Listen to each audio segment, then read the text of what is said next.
Yenə də dağlardayam. Səhər 7-də evdən çıxmışam.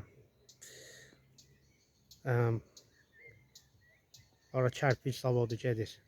Həmin o tərəfdən başlayıb bu dağları fırlana gəlmişəm. İndi dağ cığırındayam.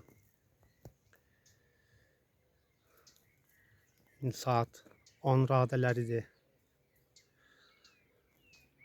Bir neçə saat gəzintidir, sağlamlıq üçün faydalıdır. Sadəcə olaraq cığırlar tanış deyil.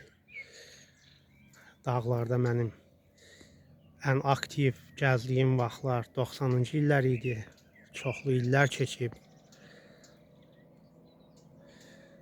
Şəki şəhəri aşağıdadır. Yuxarılarda çəkmədim. Qoyun quzuya baxan itlər var, dedim, narahat eləməyim. Hürürlər. Şəhərdə insan fəaliyyətinin səsi gəlir, maşın mexanizmlərin. Kimsə taxta rəndələyir ya kəsir.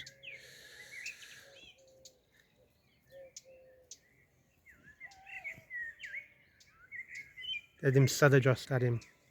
İtburnu çoxdur. Çox itburnu var, çoxlu dağ çiçəkləri var.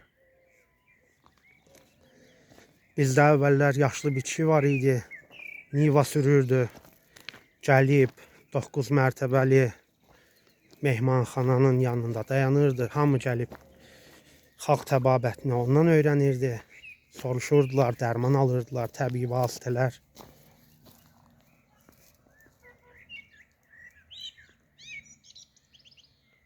Az adam olardı ki, aptekə müraciət eləyərdi.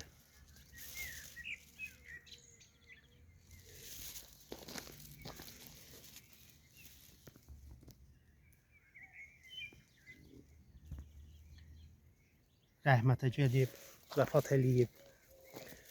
O dağlardan, dərələrdən həmişə çiçəkləri yığırdı, bitkiləri yığırdı, şəfalı.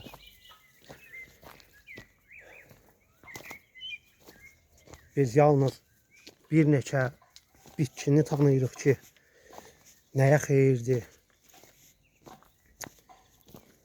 Qalan bilinmir, itirilib. Ola bilsin, hansısa kitablarda var. Amma bilən insanlar çox vaxt bildiklərini özləri ilə aparıblar. Nə şagirdləri olmayıb ki, öyrətsinlər. Belə, dedim, sizə də nümayiş etdim. Çox sağ olun, sağlıqla qalın.